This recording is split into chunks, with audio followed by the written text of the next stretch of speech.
Good afternoon, everyone. Welcome to the June 10th, 2025 meeting of the City Finance Committee. May I have a roll call, please? Yes, Committee Member Santa Maria. Here. Committee Member Harmon. Here. Chair Friedman. Here. All right, just a quick announcement because we have some public comment today. If you want to speak during public comment, make sure you get your slips in or raise your hand online by the end of the staff presentation. And also, depending on where we are time-wise, be prepared that the 3 minutes might get reduced, and I'll make that determination based on the number of speakers we have. But just be prepared that you might have less than 3 minutes to speak. All right, first, before we get to the item, is there any member of the public who wishes to speak to items not on today's agenda but under the purview of the Finance Committee? I assume everyone who wanted to speak to the item. Some of you put general public comment, but if there's anybody in chambers who wanted to speak to general public comment, not seeing any. Is there anyone online who wishes to speak to general public comment, not to the item? Chair Friedman, no hands are raised. Okay, so I'll close public comment, general public comment, and turn it over to Mr. DeMartini for the staff presentation. Thank you so much, Chair Freeman. Good afternoon, everyone. My name is Keith DeMartini. I am the Finance Director, and I'm here with Ms. Natalie Licoli, the City's Controller, and Ms. Natalia Glusik, the City's Budget Manager. And it is our pleasure to present an overview of the City's reserve policy, as well as Measure C and General Fund capital projects that are proposed for funding in the City Administrator's recommended budget for fiscal year 2026 and 2027, and have a discussion on both topics and receive your direction. So the objective of today is to receive a report from staff regarding the reserve policy, which was last updated by the City Council on October 10th, 2023. Receive a report from staff regarding the Measure C and General Fund capital projects in the recommended budget, and discuss and make recommendations to Council regarding potential changes that you may choose to recommend on the reserve policy and the Measure C and General Fund capital project appropriations. The agenda for today is to first talk about the existing reserve policy. We'll then talk about the general fund reserves, and then we will talk about all 8 enterprise fund reserves. Then we'll talk about the 5 internal service fund reserves, and then we'll switch over to Measure C and general fund capital projects that are proposed in the budget. You will also see in your council agenda report today, one of the attachments includes, there are 2 attachments for Measure C and General Fund. The first one is what's being proposed in the recommended budget for fiscal year 26 and 27, recommended projects for the 2 budget years. And then there's a separate attachment which includes all of the projects that have received Measure C funding since Measure C was adopted by the voters. So you have a complete picture of Measure C projects. And then we will receive your request and recommendation and open up for questions, public comment, and discussion. So now let's jump into agenda item 1, which is the reserve policy. So let's just start with the basics and why municipalities have a reserve policy in the first place. Reserves provide financial stability. They give the city resources to address disasters and other unforeseen events that may occur during an operating year. We have used reserves very strategically in many years past for lots of different reasons, one of which is to smooth revenue volatility.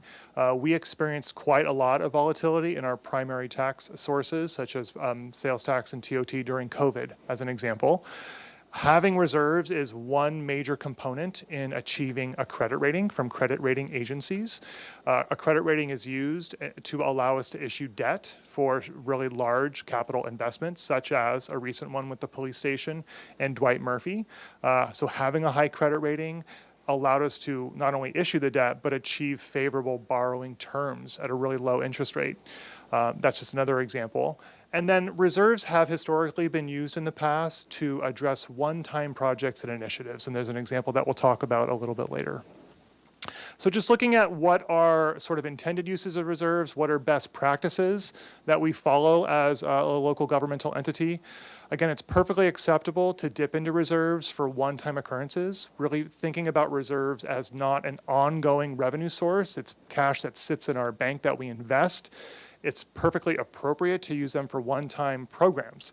And council did this not too long ago as an example for the short-term rental enforcement pilot program. It was a pilot program, right? So council appropriated reserves to get that program up and running. And then at a later time, when council made the determination that they wanted the program to continue, council appropriated ongoing funding going forward, so not having it come out of reserves. So that's an example of how one-time programs can be funded through reserves, as an example. And then, of course, responding to disasters. It's not advisable to use reserves for ongoing programs. Really, the matching principle exists here with wanting to have ongoing revenue fund ongoing programs, sort of our annual operating budget, all those ongoing programs and expenses funded through continuing revenue. So now let's talk about the existing reserve policy, which has been adopted by the City Council. It sets multiple components of our reserves. The first and largest is disaster reserves. And so this is set at 15% of our annual operating expenditures, and it's designed to address impacts of natural disasters that may occur. That includes COVID, fires, rain events, a number of other events that may occur. Then there's a 10% contingency reserve. That's 10% of our annual operating expenditures. And this can be dipped into as a way of balancing the city's budget and potentially to address unexpected events that may occur, a sudden loss of revenue for whatever reason, a really large spike of expense for a particular reason. That's when contingency reserves can be utilized. The reserve policy also states that any use of reserves requires the following three items to occur. First, an assessment of the fiscal condition, which we do with this committee at least quarterly when we bring quarterly financial updates to you. It also needs to include a balancing strategy and a plan for replenishment. So when council chooses to dip into reserves for specific uses, it's also really important that council also directs staff to develop a plan to replenish reserves over a certain period of time. The enterprise funds also have the 10% and 15% requirement, but they also have additional reserve requirements related to their very large and substantial capital investment program, as well as debt and rate stabilization reserves that are best practices for our utilities of water and wastewater. The internal service funds only have a 10% reserve requirement. There's a really small appropriated reserve item that is really allowed, it really gives the city administrator a small amount of authority to address unanticipated small needs that may occur throughout the year. And then there's also language in the reserve policy that talks about if there is a surplus at the end of the year, what do we do with it? And this was recently changed, and what it says is that any surplus that we may have, a portion of that needs to go to addressing the city's pension-related expenses and our unfunded actuarial liability. And so that's a segue into talking about pension, because that was a fairly recent change that council adopted with the policy. At that time, council also adopted a pension stabilization reserve, which was that language in the reserve policy. We implemented a pension management policy, and we opened up a Section 115 trust, which gives the city the ability of earning a greater rate of return on money that we put into the trust, which we can then use to draw down and reduce the city's unfunded liability going forward. The unfunded liability for pension is the largest liability on the city's balance sheet at over $450 million. And so council took that recommendation from staff and updated the reserve policy accordingly. In the staff report today, it lists all of the changes that were recently made over the past 4 or 5 years to the reserve policy. I'm not going to go through each of these individually at this moment, but it lists the major changes. Effectively, the work that we've done with council over the last couple of years has been to consolidate various individual resolutions that addressed individual funds, and we made one comprehensive, complete reserve policy for the entire city. So that was one benefit that occurred. We also made that change to have, instead of any sort of 50% of any surplus that may occur, having it go towards capital projects. We instead changed that to have it go towards addressing our pension liability. And the reason why that was recommended and council approved was because that original language about having it go to capital was in there before Measure C was adopted by the voters. And since Measure C, we now have an ongoing sort of dedicated funding source for capital investment going forward. So it seemed appropriate to make that change going forward. We also did some creative thinking about using reserves and potentially opening up a line of credit if we ever needed to in the event of a disaster. We have not needed to, but it's there in the language is in there in the reserve policy, and it's worth noting as well. When considering any potential changes to a reserve policy, it's really one important data point is just to see what our peer jurisdictions might have as their reserve policy target as well.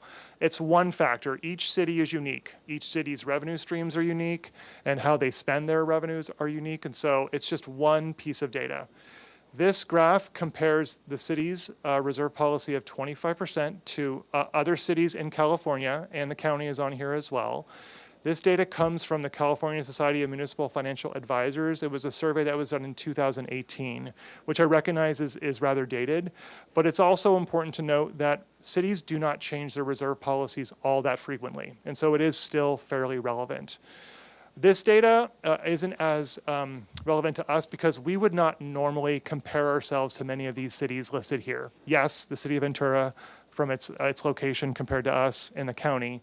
And so staff went and did our own comparison and found their reserve policies on their websites for cities that we would more typically compare ourselves to, such as Goleta, Oxnard, Santa Monica, Ventura, all the cities that are listed here. And as you can see, comparing ourselves really on both graphs, we come in pretty much right on average. 25% tends to be right in the middle. It's not the highest, it's not the lowest, it's pretty much right in the middle compared to these other cities that we benchmarked ourselves against. So now let's talk a little bit more about the different components that make up the reserves. When we report our financial statements at the end of the year, we talk about our fund balance, and there are multiple components. When you look at this table on this slide, reading from left to right, it goes most restrictive to the least restrictive. And so let's start with the most restrictive reserve categories, which are called non-spendable. And these are legal requirements. We might have long-term legal requirements, such as a loan that we've issued from the general fund or an advance. The council cannot appropriate that money because it's already legally obligated for a specific purpose. Then we move into restricted categories, and this primarily comes from appropriation carry forward. So if we have a project that we choose to work on in fiscal year 2025, but we haven't completed all of the work yet, we want to carry some of that appropriation forward. That money is restricted. It's not necessarily legally restricted, but it has an intended purpose from a prior council appropriation. Then we move into the biggest bucket of reserves, which is committed. This is the disaster and the contingency reserve bucket. And then we move into more lower restricted categories, such as assigned. An assigned reserve includes an intended use that council may have for that, such as a planned program, but council may not have taken any appropriation action yet. And so when we think about our reserves, we really try and incorporate these components into it so that you can see what you might have more flexibility to appropriate versus less. And we've used this categorization on all of the reserve graphs going forward. So just to kind of talk about what considerations you may want to think about when you're considering revising the reserve policy, you could simply change the reserve percent. You could change it from 10% down to 8% on both the contingency and the disaster. You could consider revising the capital or the other reserve requirements in the reserve policy itself. It is really important to think about the impacts that the general fund might have on other funds that are not meeting their reserve policy target. And we'll talk about that as we go. Two of them come to mind. Most predominantly, the self-insurance fund, as well as the downtown parking fund, are not meeting their reserve requirements. And so the general fund might be more susceptible to having to, help them out in a time where it might be needed. We could consider delaying our capital improvement program, which would reduce that capital requirement. You could authorize staff to explore a line of credit. There is a cost associated with that and an ongoing maintenance as well, but it's an option that is available to you. And when changing the reserve policy, it's important to think about potential impacts to future bond and credit ratings that we may need to go out and get for investment for capital going forward. And then there was the idea recently about potentially utilizing reserves for affordable housing loans. I think that is a great suggestion that staff with City Council and other groups should explore further. There, of course, are pros and cons to that too, with sort of the liquidity of our reserves and being able to have that in time of disaster. There are multiple considerations to explore there. We should also talk about FEMA, the Federal Emergency Management Agency, and under the federal government. We do receive federal aid when we do have natural disasters that have occurred. FEMA recently issued an updated memo to the city and to really basically all entities across the country that dictated changes to how FEMA reimbursement may occur going forward. That could include stricter damage assessment requirements, a higher eligibility threshold, so maybe not all projects would qualify for FEMA disaster recovery going forward.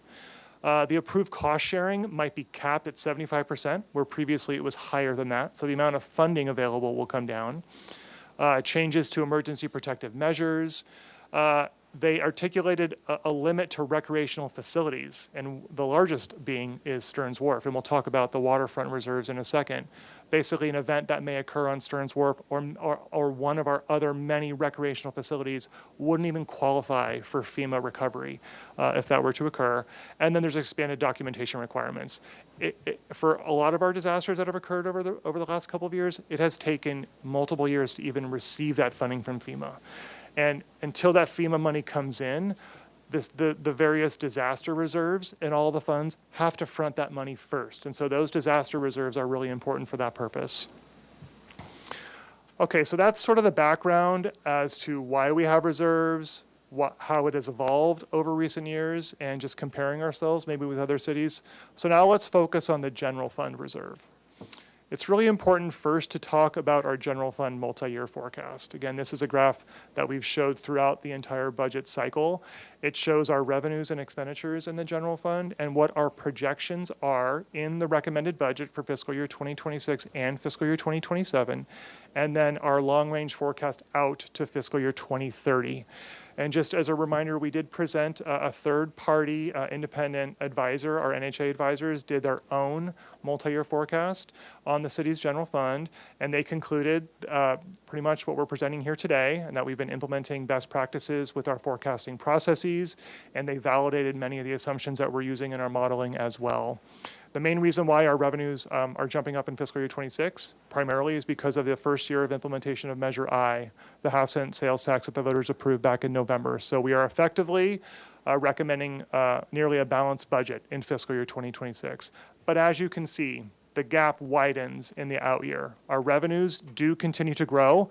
They're just not growing at a high enough rate to match our expenditures. And every time you see that gap there and that gap widening, that means that we are dipping into the city's contingency reserves in order to help balance the budget. So that's really the long-range impact on the city's general fund budget, but also how it will play an impact on the reserves, which we'll get to in a moment. There's a lot of percentages on this table, but I wanted to highlight the percentage change year over year in our revenues and our expenditures on the next slide. And the main takeaway here is that there does tend to be some volatility. Some of our tax revenues do go up and do go down. But on the bottom line, it shows what we're projecting going forward at around 3% annual growth of all general fund revenues going forward.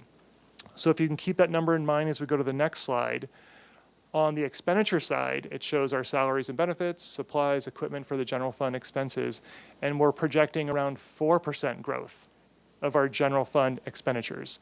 Again, our general fund expenditures are growing at a higher rate than our general fund revenues. I think it's also important for the Finance Committee to be aware of when Council has authorized the use of reserves in prior years. This graph shows the last around 20 years of year-over-year change in our reserve balance level in the general fund.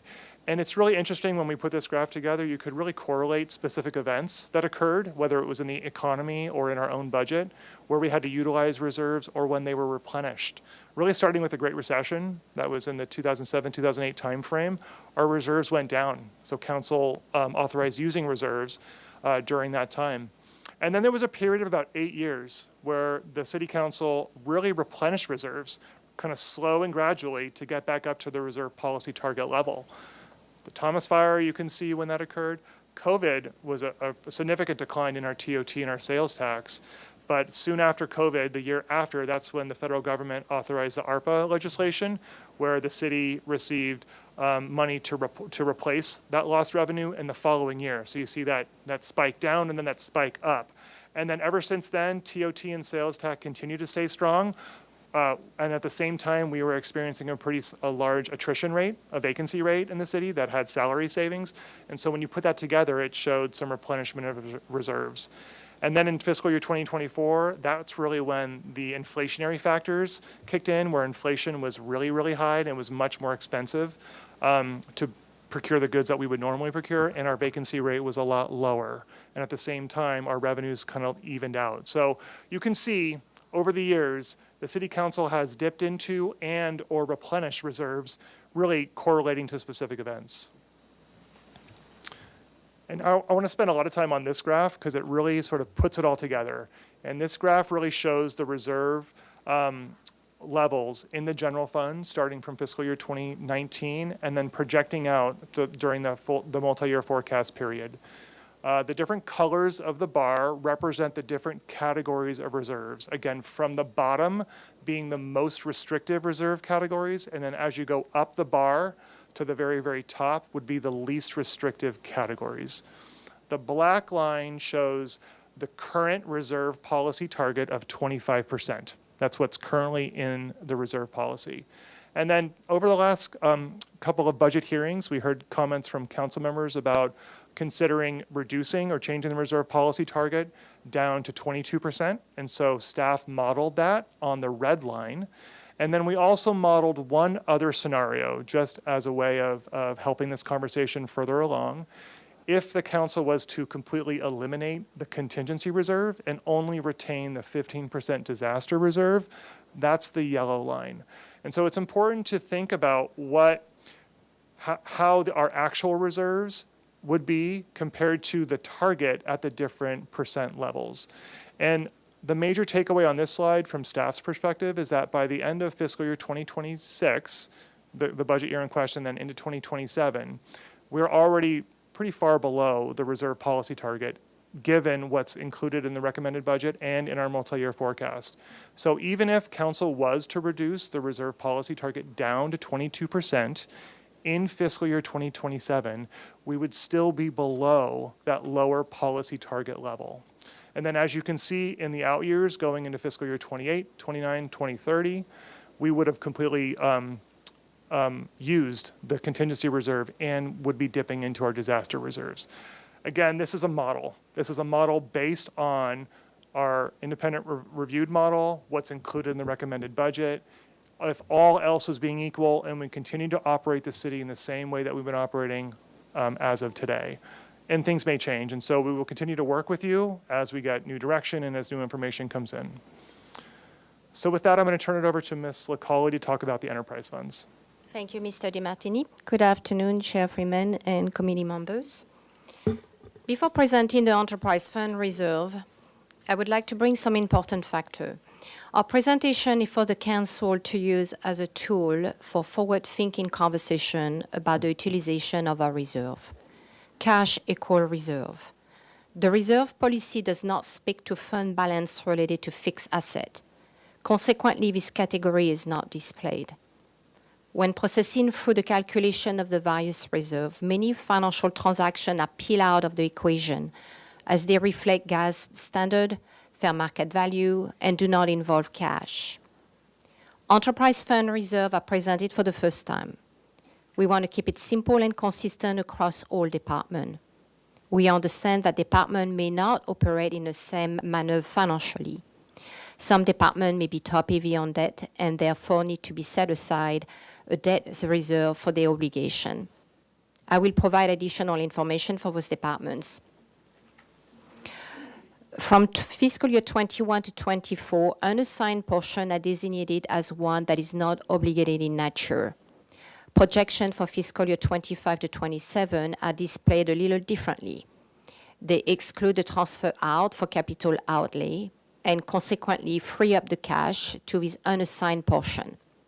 But it's a must to account for the capital outlays. Consequently, when reviewing the following graph, the unassigned is truly assigned to over obligation as such as capital improvement project. Staff hope that the presentation of reserve in this consistent format meet the committee's request, and we look forward to continue to enhance the presentations of reserve in future budget cycle, knowing that we will continue to refine our methodology. On that note, let's review our first department, the airport. So from year 21 to fiscal year 24, the airport has a restricted reserve that is related to encumbrance that has been carried over since the pandemic. The department received a large amount of funds as well from ARPA that is reflected in the assigned reserve for those past years. The airport has and will continue to meet its reserve requirement. The downtown parking. When reviewing this slide, it's important to remember how disaster and contingency reserve are calculated. It is 15% and 10% respectively of total budgeted expenses. As downtown parking had to increase its budget expense, it triggered in return an increase in demand for higher reserve for disaster and contingency. In combination with these fluctuations, capital reserve increased based on the demand for capital replacement and repair. Furthermore, the capital reserve policy has changed in 2023 with the leaser of 5% of the value of capital asset or the average of the planned capital program for the upcoming 3 years, which can be top-heavy for some departments. The operation for the downtown parking is not able to meet those requirements as seen on this slide. The Clean Energy Reserve. Clean Energy for Santa Barbara was launched in 2021, explaining the negative balance for the first years in combination with the pandemic. As of fiscal year 24, it has set itself with positive result, and the department now demonstrates strong and steady outcome in relation to the target reserve.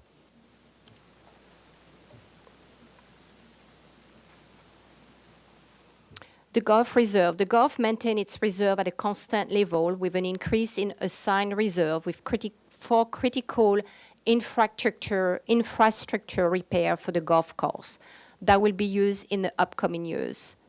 The department meets at ease its requirement. Solid waste.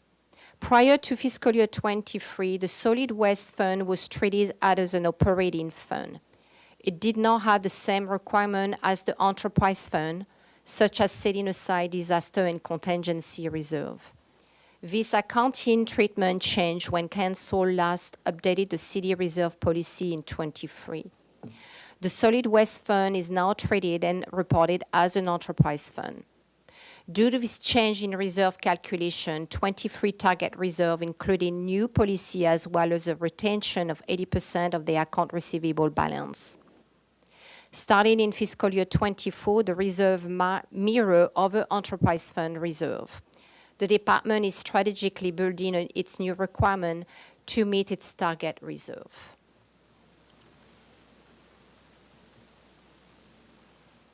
The water department target to meet its reserve requirement. Capital and other reserve reflect the combination of capital reserve as well as under others, a stabilization rate reserve for $7.5 million. The assigned portion is the balance left after all other obligations, financial adjustment are deducted.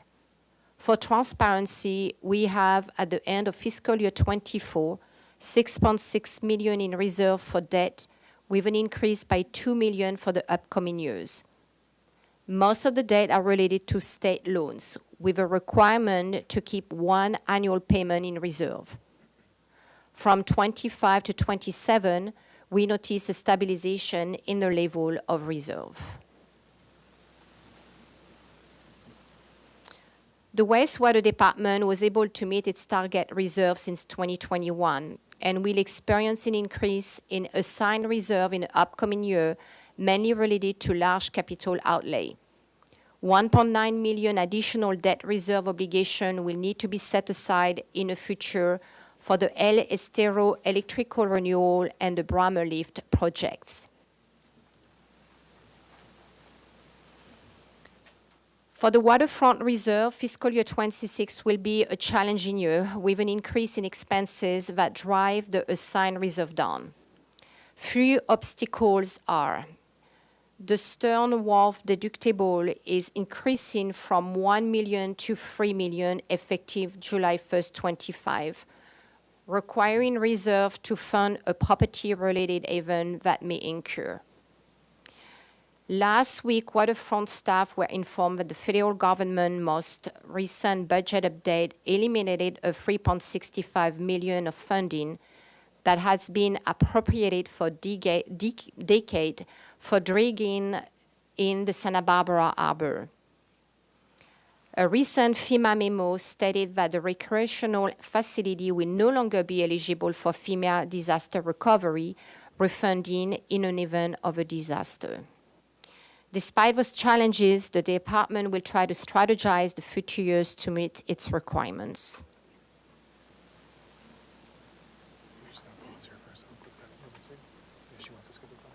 Okay, so on this slide here, we're just going to go through this section rather quickly. And just the statement on these slides, if council wants to ask questions about the internal service funds, we can do that. I'll just highlight as we skip through, the self-insurance fund is the one where staff has had concerns for years. We've continually been below the actuarial recommended level. And again, we're here to answer questions on that going forward. But let's skip to the next section, which is Measure C in general fund. Thank you, Mr. DeMartini. One of the other directions we got from council, aside from reviewing the reserve policy with y'all today, is to take a look at our Measure C and general fund capital projects. I would like to really commend our staff on really doing a good job of scrubbing these projects and working collaboratively to make sure that the things that need to get done around the city will be done and funded through Measure C and then also the general fund. Next slide. So this first slide, you'll see that these are divided by departments. We have our homeless response that is funded by Measure C in 2026, and those are ongoing contracts to facilitate homeless response within the city. We have our State Street Master Plan, which is ongoing for the next 2 years. Fire has a few projects. Most of them have to do with equipment replacement, which is ongoing through Measure C under the safety priority. Next slide, please. Information technology is utilizing Measure C to fund their radio system upgrade project. There are also 2 other large projects that are ongoing through the general fund capital outlay that are being funded, and those are for software leases that are capitalized.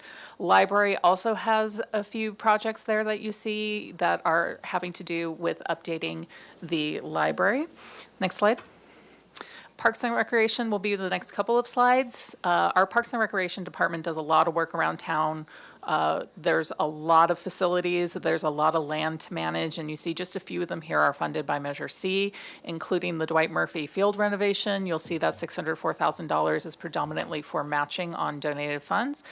There's also several other projects there, the field renewal and irrigation. You'll notice there's a lot of grass around town that we all like to utilize, and so this will help support that. If you continue to the next slide, we also have our trails and walkways and the urban forest management. All of the trees you see around town on our city streets are managed by our Parks and Recreation department, so that's a lot of trees. I forget the count exactly, but it's a lot of trees, like a lot. And then we also have our police department. You'll notice that's a large number on the bottom. That was one of the main asks when we went to pass Measure C, was to help fund the new police station building. So that is mostly for debt repayment. Next slide. Continuing with Public Works, we have the Cliff Drive project, several street projects around town, the De La Guerra Plaza revitalization, which is that area just outside of City Hall that gets utilized for several things, including public demonstrations, fiesta, et cetera. And we have the overlays, which is the repaving of all the streets around town that is ongoing every year. Next slide. We have Public Works continuing with some more pedestrian enhancements, some sidewalk repairs, and the West Side Lower active transportation implementation. And again, you'll see some of these projects have funding from other funds, but have historically had Measure C funding. So like on the walkways and building pathways, if you look at attachment 4, you'll see the prior year funding on those projects in Measure C. Next slide. It's continuing with Public Works. We have some of our American with Disabilities Acts, that's ADA transitions, walkways and pathways. We have our Carrillo Gym renovation, which is needing some attention there, and some other smaller dollar projects. And then finally, we have sustainability and resilience with the electric vehicle infrastructure project. That is to electrify our city fleet. We need the infrastructure in order to charge those vehicles, so that's what that is for. And next slide. So that concludes our presentation. We're here to answer any questions you might have. Thank you very much. May I ask, how many speakers do we have online with their hands raised? Chair Friedman, we have one at the moment. One at the time. So it's gonna go to questions right now, but I'm gonna make the final call on the time, but it's looking, it's gonna be about a minute and a half, so just prepare for that, and we'll see where we are after our questions. But just want to let everybody know, and I'm closing additional comments coming in. So if you have your slip in and your hand is raised, you're good to speak, because we need to be able to get back to council to start the actual council meeting by 2 o'clock. Okay, so I'll open up to questions from my colleagues. Member Harmon. Thank you, Chair Friedman. Thank you guys so much for bringing this again. Really appreciate it. Just a couple of questions. Can we start with slide 20, please?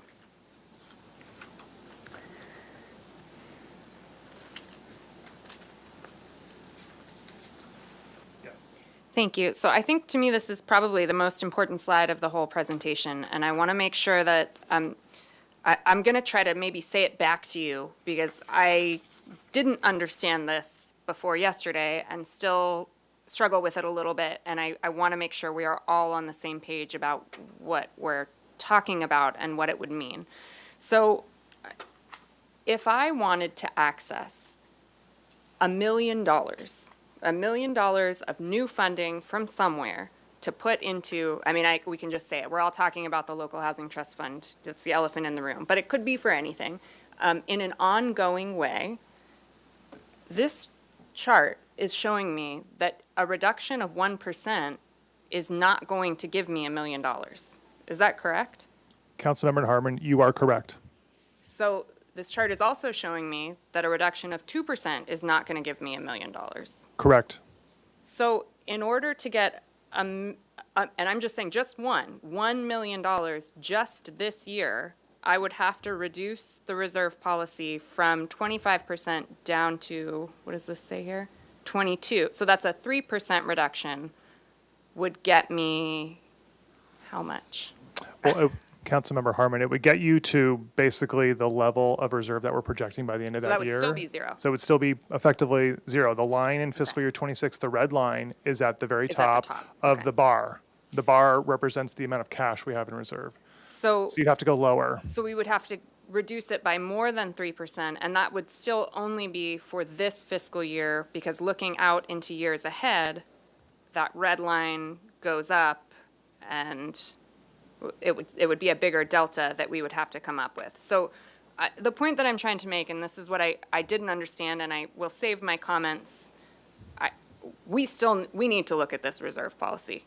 But for the purposes of finding today $1 million, a 1% reduction in the policy doesn't do anything in an ongoing way. A 2% reduction doesn't do anything in an ongoing way. A 3% reduction doesn't either. It would have to be a much bigger reduction in our reserve policy percentage to have ongoing funding directed to the Local Housing Trust Fund on that basis. Correct. Okay, thank you. That's challenging to hear, but a very important piece of information. However, if we go now to slide 19, if we're not talking about making a permanent change to the policy, and we're not talking about an ongoing allocation to the fund or to anything else, we could, if we do those three things, including talking about ways to replenish and balance and all that, we could take a certain amount of money from the reserve policy and place it, or from the reserves and place it into the local housing trust fund in a one-time allocation. Yes, Councilmember Harmon, that is absolutely correct. Council has done that on multiple cases throughout the years that I've been here and even prior. This graph shows that that has occurred. That has been what has happened, and that could happen. That Yes. could happen. Okay, thank you. Now, I only have a couple more questions. I am going to try to be very brief. But for me, there's really a conversation that's happening on two tracks, and I'm struggling to figure out how to sort of reconcile them, because there's the track where I know all our public commenters are very interested in getting to a certain number on the local housing trust fund today, and that's what we're here to talk about. I personally believe that there's an important, broader policy conversation that needs to be had around the reserve policy that is separate from the local housing trust fund, and whether we get $5 million today or any other issue. So I'm going to ask a question that's related to my belief in that, understanding that it's probably different from what a lot of the commenters are here to talk about. So on slide 19, it looks like to me in this graph that we've only ever dipped into reserves a couple times. 1, 2, 3, 4, 5, 6, 7. 7 red bars up there.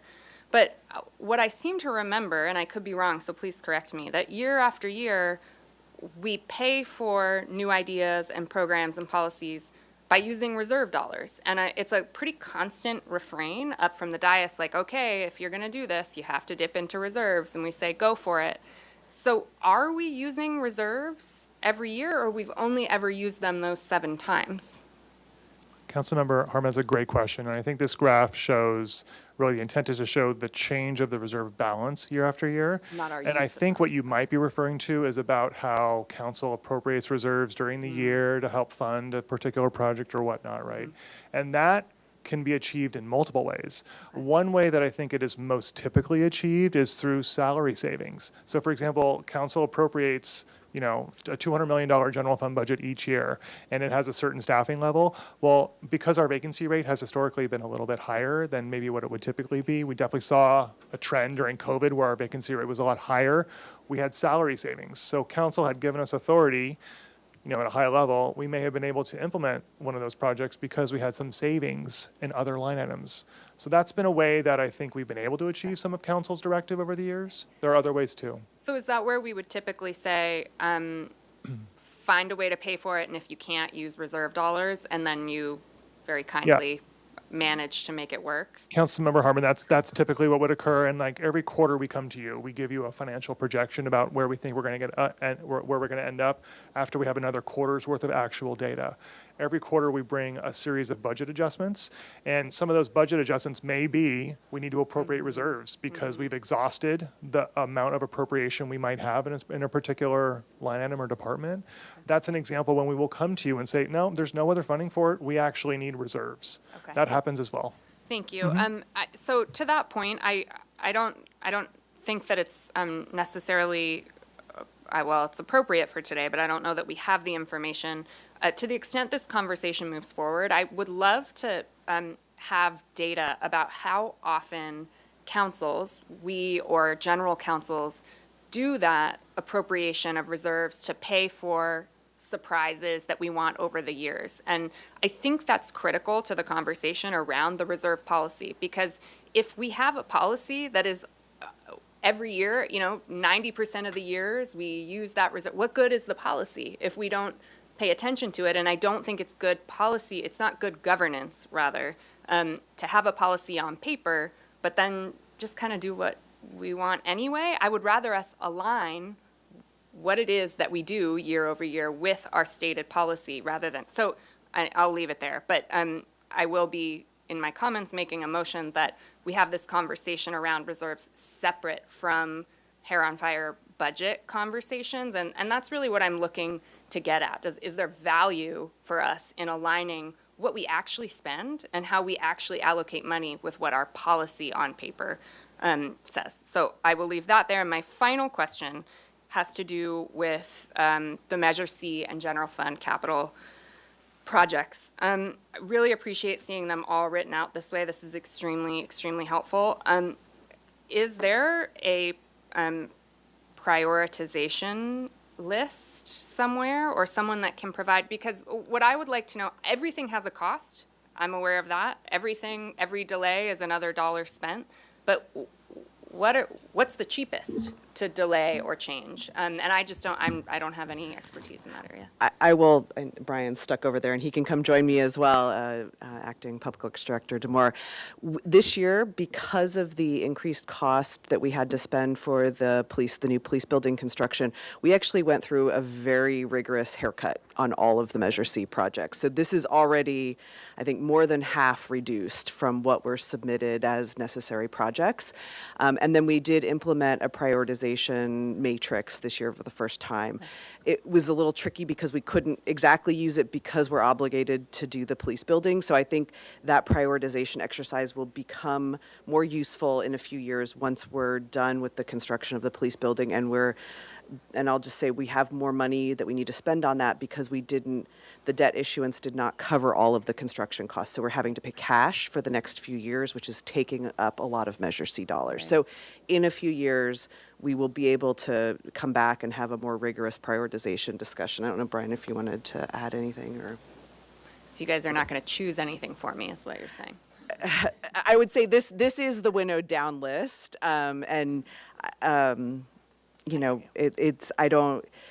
I think people have talked about, the paving budget. I would say that's, the original ask there was $15 million from Measure C funds, which is, we had committed to getting, what was the PCI? Brian, you come over here. Sorry. But I think in the original adoption of Measure C, paving was an important part of that. And so there was a commitment to increase our pavement condition index. So the original ask was 15 million. I think we're down to 6 from Measure C in this budget. So you want to talk about the pavement condition index? Sure. Obviously pavement is the second largest line item on the list here after police station. But it is significantly reduced from what was originally requested. A lot of the projects listed here were significantly reduced from the original staff request, just because of the need to pay a significant portion of the police station project through Measure C cash, basically. We've done well with pavement maintenance since Measure C passed. The PCI has gone up from 59 to 69 because of a committed, sustained effort of funding that. Last year, for example, it was funded at the $15 million level. This year, because of these other competing priorities, it's been dropped down to $6 million, and then it's proposed at $7 million for FY27. So we expect the PCI will actually dip for the first time in quite a number of years at those levels. That means certain streets that, we get a lot of comments from the public, when are you going to do our street? And it's often difficult to answer that question because we don't know exactly what the funding level will be. But at these levels, we're pretty much only going to be able to hit high trafficked areas. The neighborhood streets aren't going to be touched for another couple of years. And that's hard to tell the members of the public. They're going to have to continue to wait for that. But after 27, things are going to loosen up because we'll be just at the annual payment for the debt issuance on the police station in Dwight Murphy. So it's just a 2-year thing that we've got to get through. But it is a significant reduction on pavement. We'll probably won't have any contracted work in the pavement program. All of those funds will pay for materials and subcontracts for the crew, the streets crews who do their own in-house paving. Member Santa Maria, any questions? All right, well, I have a few questions. Some of them were there. Let's see, I have ones for later, so I'm going to kind of go through this. I wanted to, because it is part of, if the request is to get money into the local housing trust fund or additional, I have some questions regarding the local housing trust fund itself. So I don't know if Ms. Doubles or Ms. McAdoo wants to come up.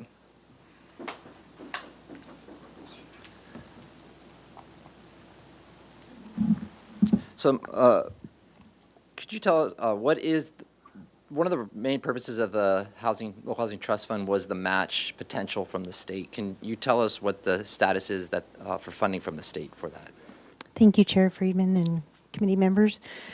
So right now, we are still waiting for the award announcement from HCD.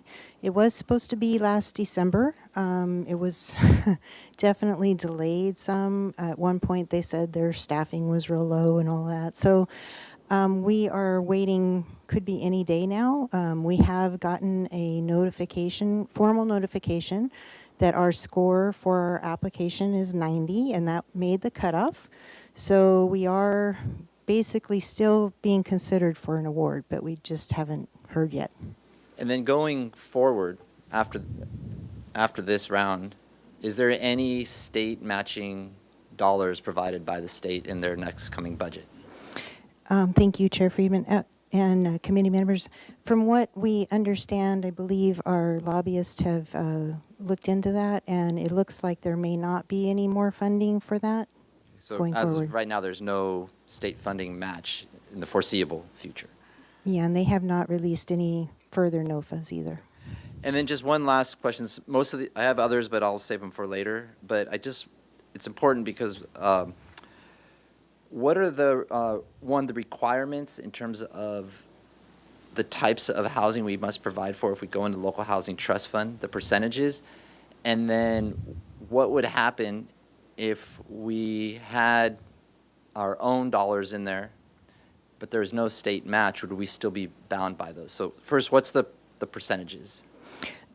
So if we are awarded, Without being awarded, Oh, I'm I'm talking sorry. about the future. okay. If there's no state money coming in and we're looking at next year's budget and we put 5 million in there, what are the percentages that are required to do? And then, so. Yeah, thank you. So the ordinance was actually written very flexible by Ms. Connect.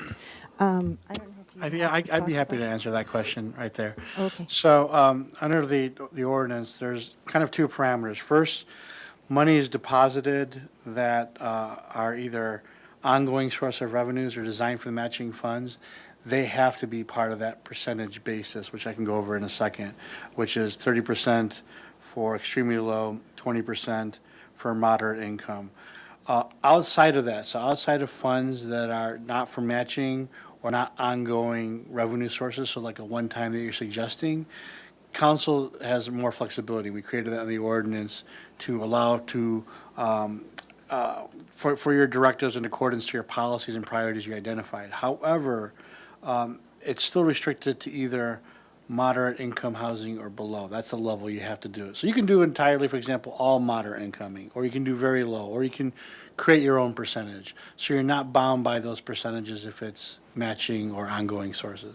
And for moderate, just so everyone's on the same page, can you, since that's the highest you could do, what is the percentage of the area median income that is moderate?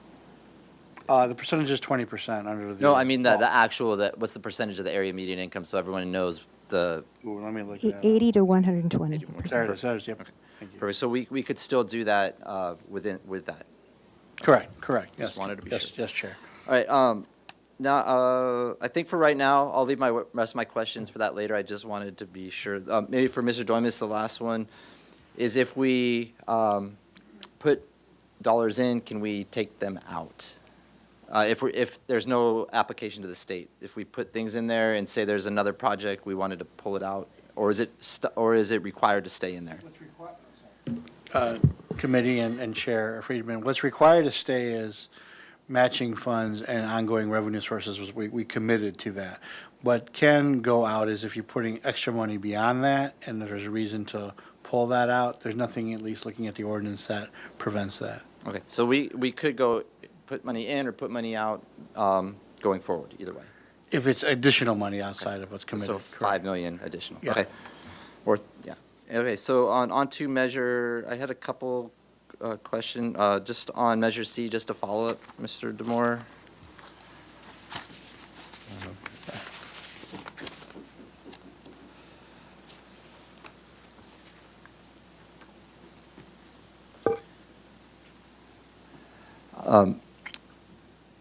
So you were saying earlier that the paving went from 15 million down to 6 or 7, and what is our ideal that we were shooting for? I think you went into this, and what's the reasoning for that, for the pavement condition index? Okay, right. Just wanted to make sure. Yeah, the Measure C, the Citizens Oversight Committee, when they put together the prioritization for use of Measure C funding, police station was number 1 on the list. Number 2 was pavement, and I believe that they said the goal was a PCI of 75 within 10 to 12 years.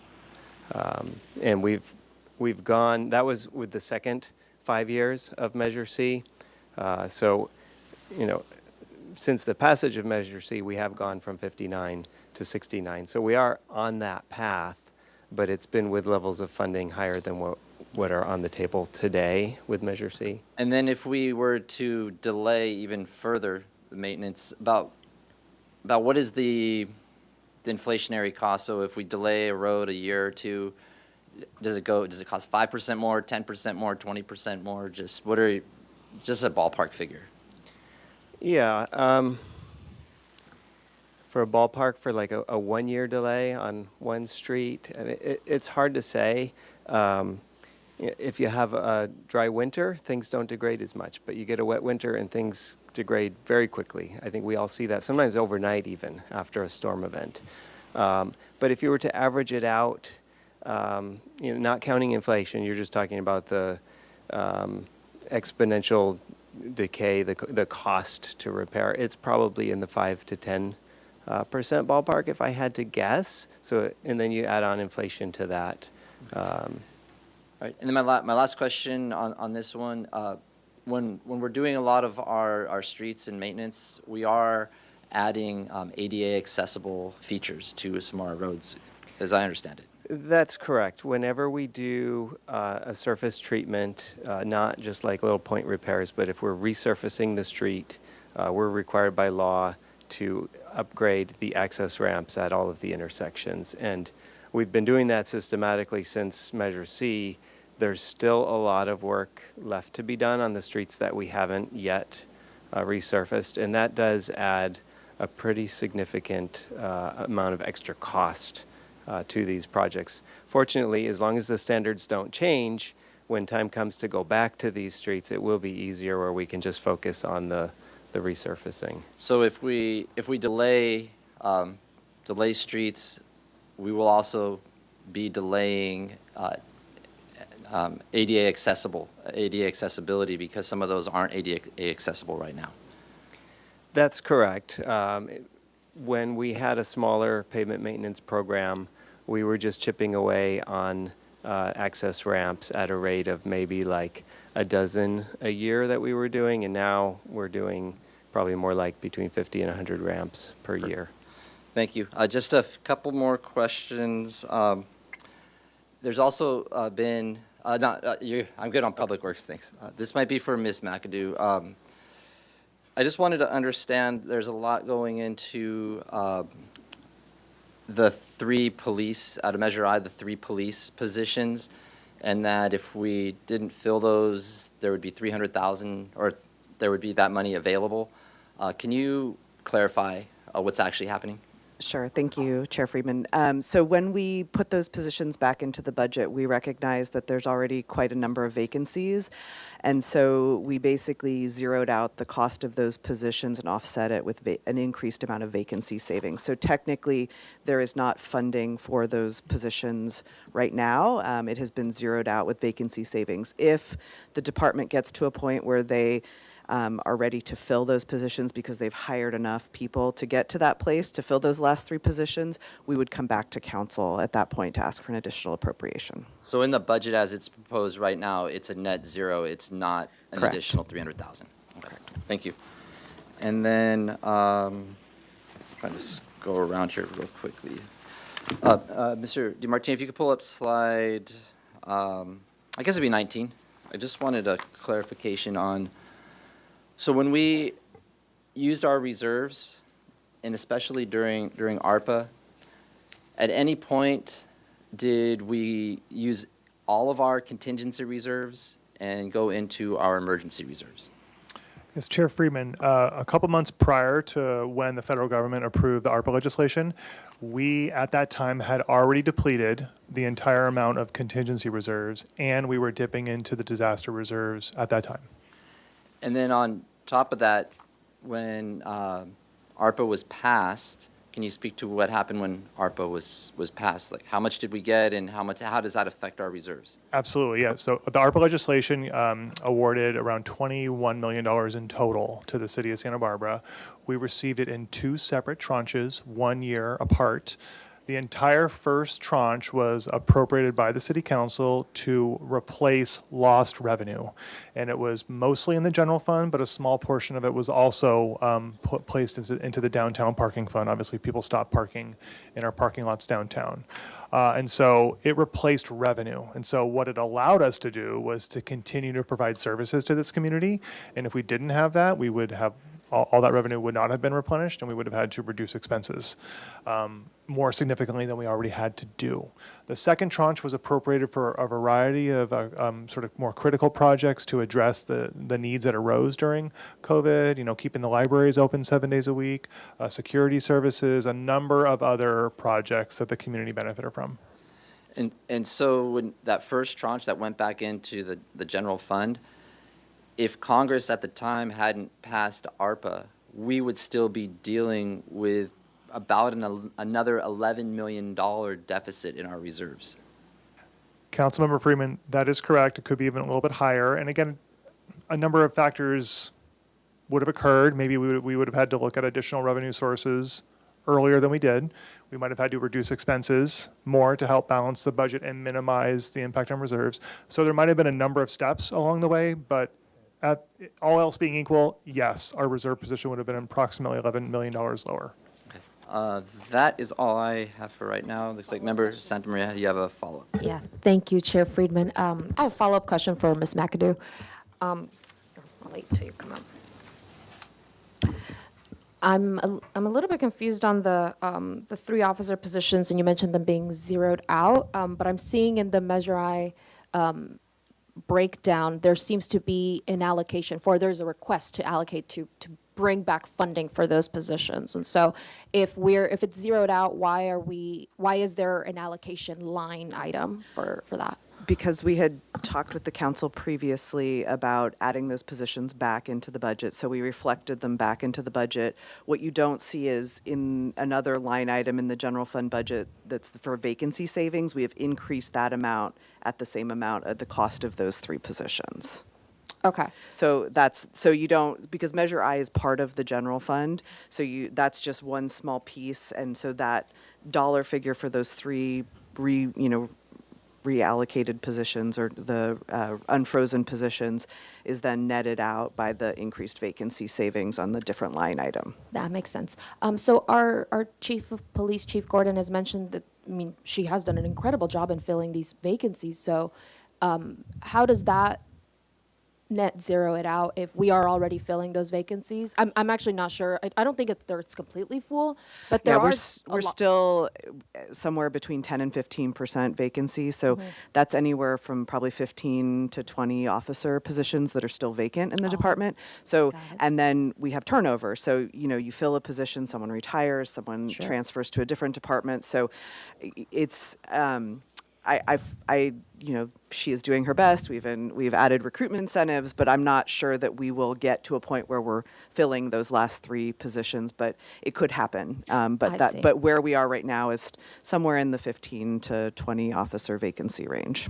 Okay, great. So if we don't anticipate those 3 positions being filled for sure,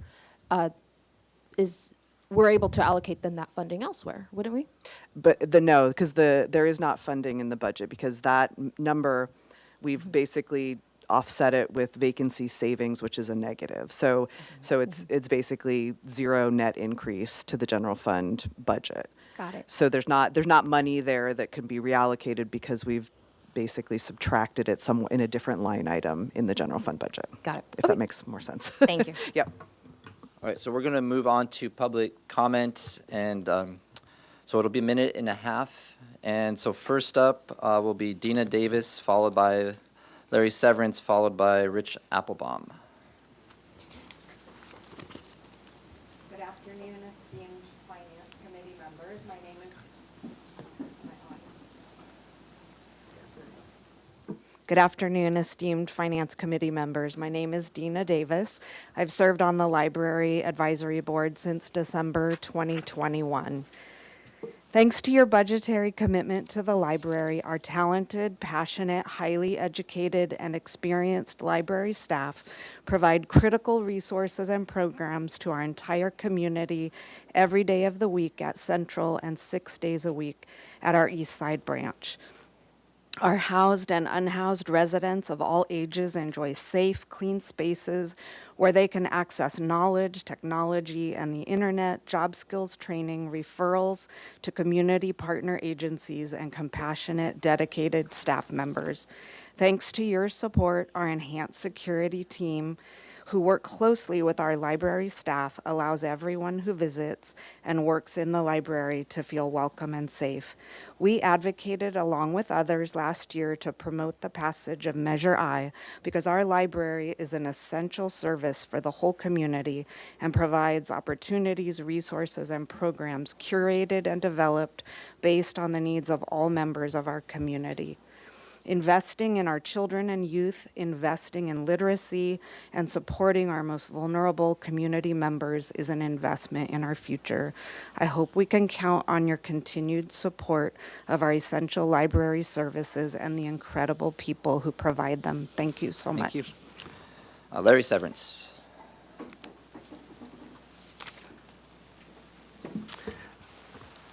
Good afternoon. Thank you, Chair and members of the Finance Committee.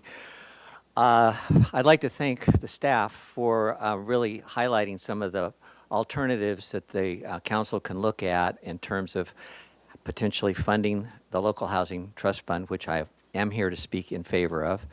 And I'd also like to thank the council for its insightful questions about this and really digging into some of the possibilities to see if they're viable or not. I'd like to take the 30,000 foot view in my next minute or 30 seconds to say we're an amazing city. We have so much, and we're a wealthy city. And despite some budget concerns, this city is culturally rich. It's doing a good job. We don't have a crime wave. When public safety concerns come up, the existing police are able to address those. And the voters have supported all this by passing Measure C and Measure I. The most pressing need that's not talked about except as the elephant is affordable housing. And Measure C and Measure I both are sources that can be looked to bring up the commitment to affordable housing.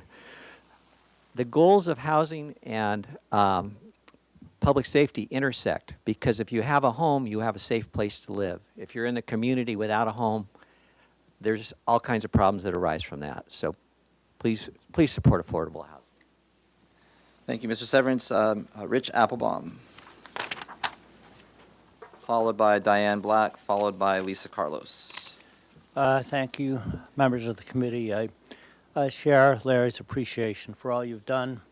Mr. DiMartini, it's been an education, and my head is swimming, as I know yours is. I'll just make a couple of very brief points here. I'll save my comments for the full council meeting. One is I, of course, am all still pushing for $5 million for the Local Housing Trust Fund. I would argue that housing is a disaster situation for many people who live in Santa Barbara and deserves to be treated as such. Just a couple of statistics here.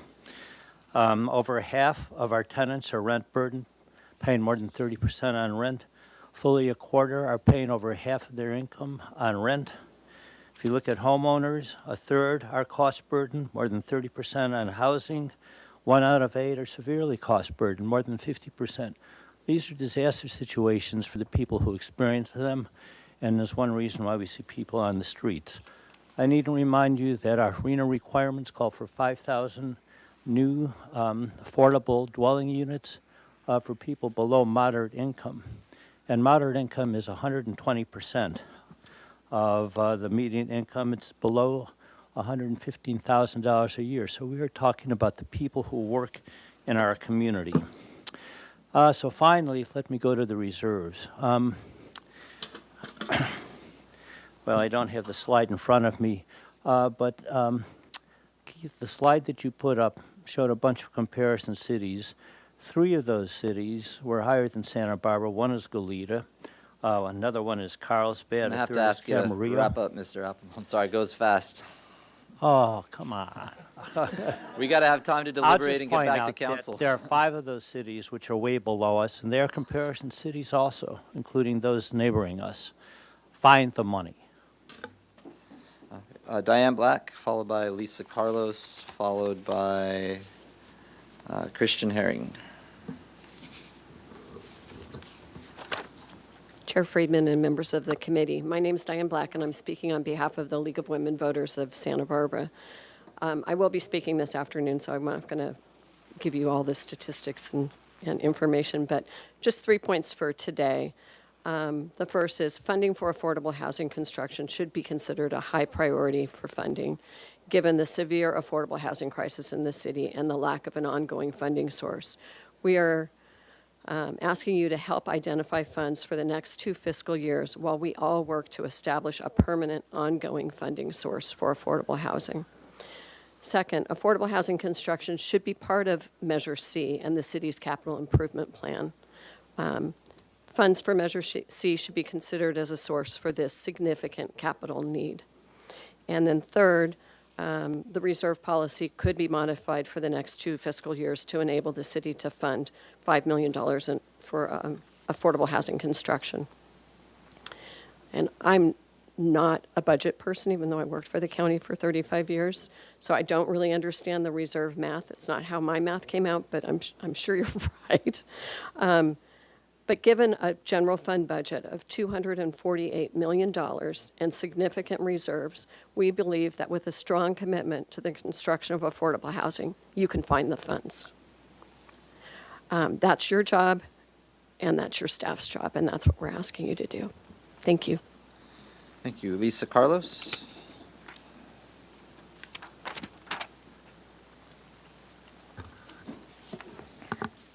Good afternoon, council members, Chair Friedman. Right now, our city faces a choice. We can continue managing a housing crisis poorly, or we can take a meaningful step towards solving it. To solve it, we need to build more deed-restricted affordable housing and preserve what we already have. Building a robust, price-stabilized, permanent infrastructure of affordable housing is the safety net for our workers and vulnerable families. Since 2020, we've spent $23 million from federal and state sources. With that money, we preserved about 500 existing units, but only added 100 new ones. The state says we need 5,000 new affordable units by 2031. That's the gap we face. However, building new housing costs much more than preserving it. That's why I applaud Council members Harmon and Friedman for launching the Local Housing Trust Fund. We now have $3 million for it, but that only generates 24 to 48 new units. That's with our 8-to-1 leveraging, far short of what we need. I'm asking you, like everyone else who will speak today on this, let's look at our reserves, Measure C, other flexible sources, anything. We can't just point to past preservation efforts and call it progress. Maintaining the status quo isn't solving the crisis, it's managing decline. We need bold investment in new units or we'll keep losing ground and valuable members of our community. Thank you. Thank you. Christian Herring, followed by last in chambers, Tara Wright.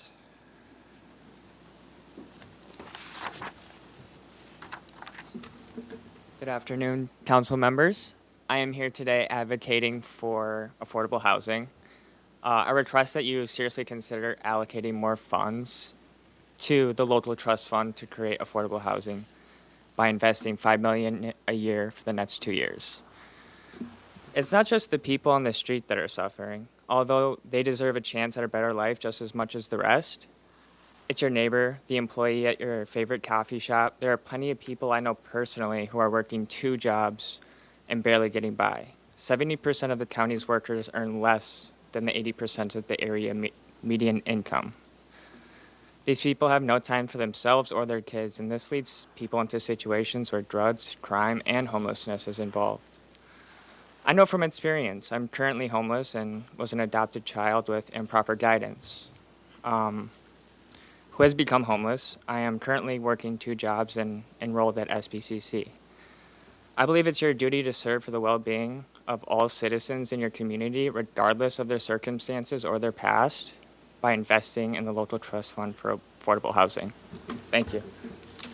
Thank you. And last in chambers is Tara Wright. Members of the Finance Committee, my name is Tara Wright. I am a Santa Barbara resident and registered voter, and I'm speaking with you today because more affordable housing is desperately needed. I'm here to ask that $5 million be allocated to the local housing trust fund. I've lived in Santa Barbara for almost 3 years after a 5-year road trip across North America. Before that journey, I worked as an engineer in research and development and quality control. I hold a Bachelor of Science in Engineering from Arizona State University. During my travels, I initially lived in my car. Due to mental health conditions and labor exploitation, I found myself unable to obtain stable housing. At my lowest point, I landed in a crisis stabilization unit. From there, I was given a chance at safety through a local safe house, an experience that changed the course of my life. Through perseverance and support, I began rebuilding my mental health and eventually secured stable housing. I'm back working a routine schedule, and I love my job. Today, I can lock my door, take a shower, access running water, feel safe, and decompress after a long day. I urge you to allocate $5 million to the local housing trust fund, which voters and the city council already designated for affordable housing. Public trust, public safety, and people like me are depending upon it. Thank you. Thank you. Are there any members online who wish to speak? Chair Friedman, we have one speaker. We have Linda Honigman. Linda, please unmute yourself. You have 1.5 minutes. Thank you, Chair Friedman and committee members Santa Maria and Harmon. I'm Linda Honigman. I am commenting today as a voice for Santa Barbara workers who can't be here because of work duties or are no longer living in the region because of evictions or high rent increases. I am also here as the ghost of the city's future, asking you to find a way to put a welcome mat out for future neighbors of all ages, family types, and skill sets who we need for essential services, rich social experiences, and economic health. I believe that those constituencies would say we have a housing crisis that is as much a disaster as fires and mudslides.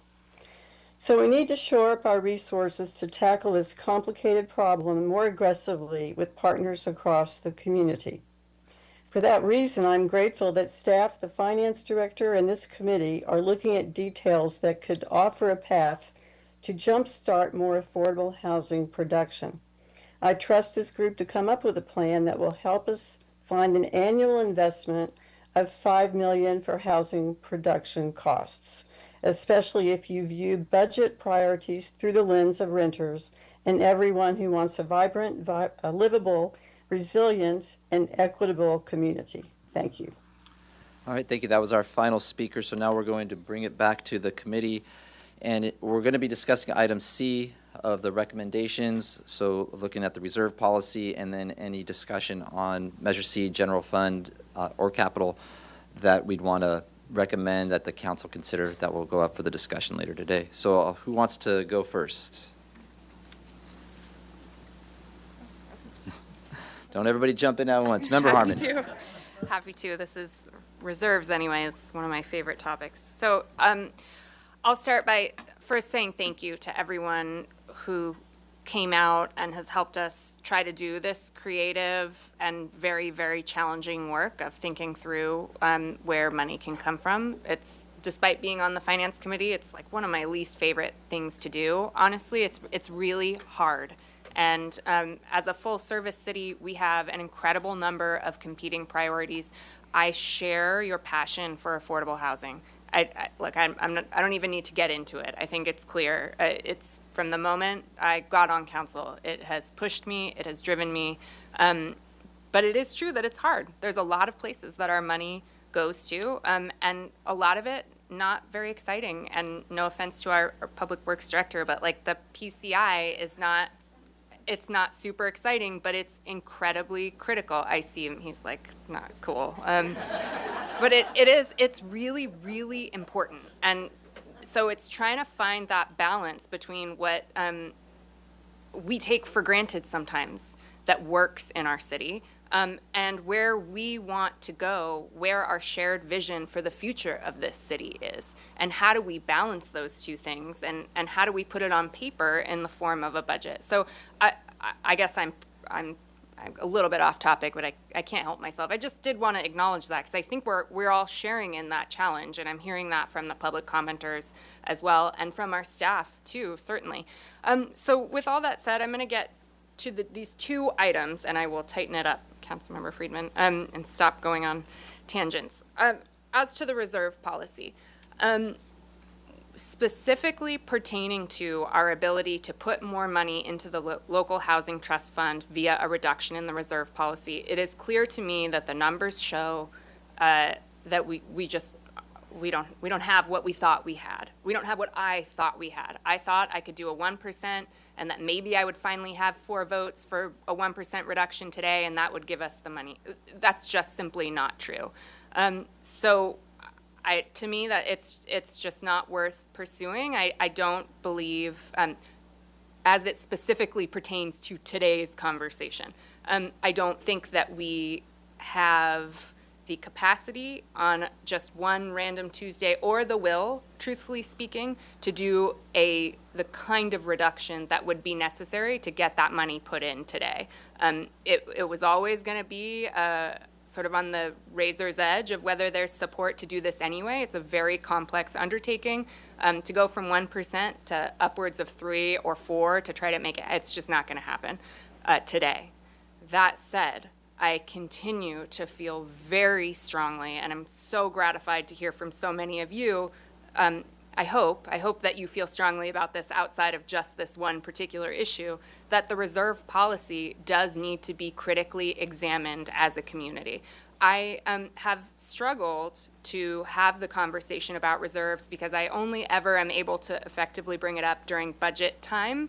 And we are all kind of running around, and there's a lot of things going on, and it's almost like we can't have a coherent discussion about what it means, all the implications, good and bad, to make a meaningful change to this policy, because it comes in the midst of too many things that we're thinking about. And we're human, we can only think about so many things in one decision-making sort of context. So what I would ask, and the motion that I would make as it specifically pertains to the reserve policy, is that we bring it back this year for a true discussion in the form of an agendized item where we can get into it, the way that we get into with any policy idea, not sort of as an add-on to a budget conversation, but as a real, thorough, thoughtful analysis of what a change would mean, positive and negative, so that we can kind of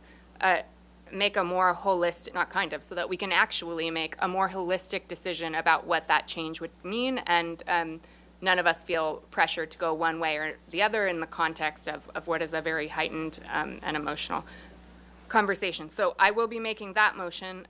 With regard to the Local Housing Trust Fund, I will just say, and it's reserves related, so I won't get into the rest of it, but I support taking some monies from the reserves on a one-time basis for this year's allocation. I would say that it's a very obvious plan for replenishment is to move forward quickly on TOT increase and a vacancy tax, which, as an aside, are the two things that I had wanted us to pursue first for the very reasons that we would have a specifically dedicated funding source and we wouldn't find ourselves in this position. So that's what I will be requesting and recommending. Now, in terms of amounts and all that, we can get into it at 2 p.m. So that's where I stand on the reserves. As to the general fund capital project appropriations, I do support and agree with the public commenters who said that Measure C certainly can be utilized to put money. I mean, it's a no-brainer for me that makes perfect sense. I look forward to hearing from my colleagues on which projects are the ones that should be deprioritized. I don't feel competent I don't know is the answer. The fund makes sense, but I don't know what that looks like. So I'm just voicing my support for utilizing Measure C, and I look forward to the advice of my colleagues as to where specifically we'll draw from, but I am supportive of doing that. Thank you. Member Santa Maria. Thank you, Chair Friedman. I want to echo what Councilmember Harmon mentioned. I do believe that while we originally were having a discussion about reducing the reserve policy and using that money as sort of an ongoing source for housing, it's just not there. I also agree we need to have a much more extensive conversation that goes beyond the budget. This is something that is going to affect us. I mean, it's literally, comes up every year. So if the longer we take to fully hash out the details on this reserve policy, I mean, we're just going to come up with this issue year after year. It'll continue.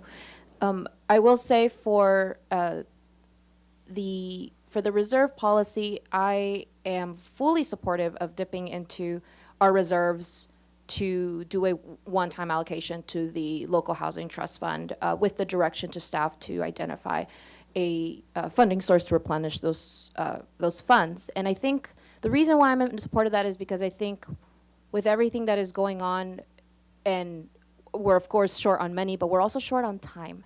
And that has been one of the biggest obstacles that we have, where our housing crisis isn't getting any better, but we're also up against the end of our budget cycle and we have to adopt a new budget, and we simply need more time to find a dedicated funding source for housing. In the meantime, I think what would buy us that time is dipping into our reserves, putting in that one-time allocation. It wouldn't necessarily be ongoing, but that would give, I believe, our staff and my colleagues and I the time to identify an alternate ongoing funding source. I also want to voice my support for what Councilmember Harmon said about an increased TOT and a vacancy tax. I think those are, I've heard those being proposed by the community for many years. I think there's a lot more details to hash out on that, but I am supportive of that because we just need to find a dedicated funding source. As far as the Measure C general fund capital project appropriations, to me that's a tougher conversation because, as our staff already mentioned, the projects have already been whittled down to essentially the bare essentials. And so I am very hesitant to cut further into those projects, but I am of course willing to take a look and see what we could trim. But I think right now, to keep our focus on what our timeline is and what our current community needs are, is we need to have a discussion on the reserve policy at a later date that is much more extensive. For now, because we need to adopt a budget next week, I would recommend and I would support the motion by Councilmember Harmon to allocate reserves for the local housing trust fund. And at 2 p.m., I'm sure we'll be able to get into more details of that. So I hope to see some of y'all there. All right, thank you. Both very salient comments that I think capture a lot of what the sentiment has been. So first, I also want to thank everybody for coming to public comment. I know I've met with some of you on a number of occasions, the groups, and it just shows the need that we have in the community for housing. And when I look back, working with Councilmember Harmon initially on the idea of a fund, and then as we proposed it and the community came in and we got a better fund than we had even imagined, it's one of the more rewarding experiences I've had on council. So where I'm going to wind up is as you know, I have a lot of concerns about the reserves, but I will be supportive of your motion at Finance Committee right now to send up to the council for a full discussion on having a discussion on whether or not to agendize it as a further time. I might not support it then, but I want to have the council this afternoon have more discussion, and there's some reasoning why that I just don't support changing the reserve policy, and I will get into that in more detail this afternoon, but I will support having the full council have that discussion. I always think that's the appropriate path. In terms of the housing, I just want to also remind everyone that the city, we have, over the last 5 years, put close to $30 million without Measure I into affordable housing projects, about just under $23 million in direct contributions, and a land contribution at about $7.5 million. And so there are opportunities that we have been taking advantage of. But we obviously, the need's not going to be met. So what I am hearing my colleagues and the community, and again, there's more reasoning behind this, which I will get to this afternoon with some additional questions that I've been talking about with staff and the answers they gave me in terms of funding, and that I would recommend, and see if we can come to this where I think we might be able to get all of us, just to forward it up there, and then again, it would get changed at council probably. But I think that there are some opportunities out there, and again, I'm hesitant on reserves for all the uncertainties we have, especially with Washington, D.C., and how that might affect us in some of our critical programs that we might need to backfill. So if we did $2 million, an additional, so we did the $3 million base recommendation for each year, support that, support an additional $2 million for fiscal year 26 to go towards housing. I'm not going to say where the fund goes right now. We could discuss that later, but additional $2 million that would come from a combination of the reserves and a Measure C, and that would be prioritized to be repaid back prior to an additional $2 million. And then, so we get that up there, so we have $5 million for fiscal year 26. That would be what I would recommend. And then we could also add, if we wanted to, that a year from now, it would give us the opportunity to relook at finances and some of these other revenues have come in. So it wouldn't preclude us from adding an additional $2. I think we need to be very prudent for a lot of things on our finances and see how they play out this year. But I think if we did something along that line of a combination of the reserves and Measure C for this 1 year at $2 million, that gets us there and we reevaluate in a year. So I hope that's kind of clear and I wasn't rambling, but any comments? Member Harmon. Thank you, Chair Friedman. Just to make sure I'm understanding, so you're saying, let's just take this year for right now, if that's okay. Fiscal year 26, you're saying allocate $2 million from some combination of reserves and Measure C.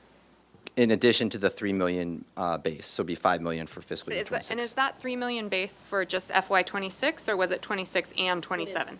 It's for both years. Both years, So so it- $3 million. Okay, so it's only 3.5 for this year and 3.5 for next year? No, I'm saying the base recommendation in the budget, $3 million each year for 26 and 27, and an additional $2 million.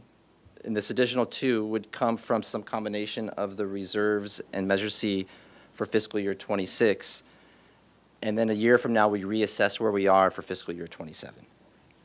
Councilmember Harmon, just to clarify, the city administrator's recommended budget includes a $1.5 million allocation into the local housing trust fund and another $1.5 million transfer into a separate fund that would be allocated for housing and homeless services.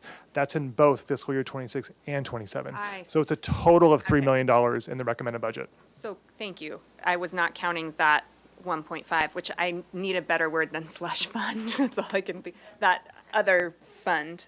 So, and is that why you asked the question? It's all coming together for me now.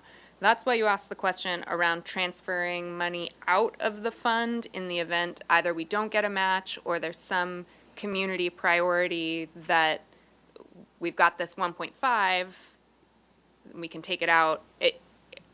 I mean, we'll get the match, so I don't think that's going to be an issue, but that's why you asked that question, and that's where you got to a comfort level around putting that 1.5 into the fund.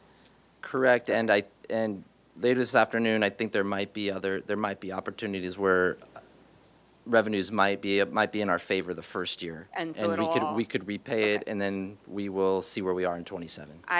I fully support that. I think that is absolutely what we should do, and I think that gets us to 5 for 26 and theoretically 27, and I appreciate your willingness to move that, and I think I've heard from community members that is an alignment that works for them as well. So yes, I strongly support that. Any other comments? So do you want me to craft the motion? Okay, so I'll craft, or Sorry, do you want to excuse me. craft the motions? No, I think you should, but before we do that, so maybe our parliamentarian, I would also like to make a motion around bringing back the reserve policy generally. Should we do that first and then go into the final motion as Councilmember Friedman? Or does it not matter? Chair Harmon, you can do both. You can do, because this item is discuss and make recommendations to all three, right? So you can split, the order doesn't matter, you can split it up what's convenient. You could have one quick motion on the reserve and then a second one. And it was all as part of one recommendation, but it could be split up. Thank you so much. Right. Okay, so I'm going to make a motion. First part of the motion is in relation to the reserve discussion, that we forward to council a discussion on having a in-depth analysis at a agendized council meeting, not during budget season, on the reserve. And then the second part of the motion is that we support the city administrator's recommendation for $3 million in fiscal year 26 and 27 to affordable housing, and that we put an additional $2 million for fiscal year 26 to be repaid from a combination of the reserves and/or Measure C on the fiscal year 26 budget, and then revisit housing in next year's budget. We'll work out the details at 2, but I think yes. Just to get it, this gets it up to Second. council, and who Second. knows what's going to happen Yep. there. No, I think that's second. So this motion's been seconded. Any further discussion? Not hearing any. All in favor? Aye. None opposed. Passes unanimously. No abstentions. And we're done. And see you all in 20 minutes.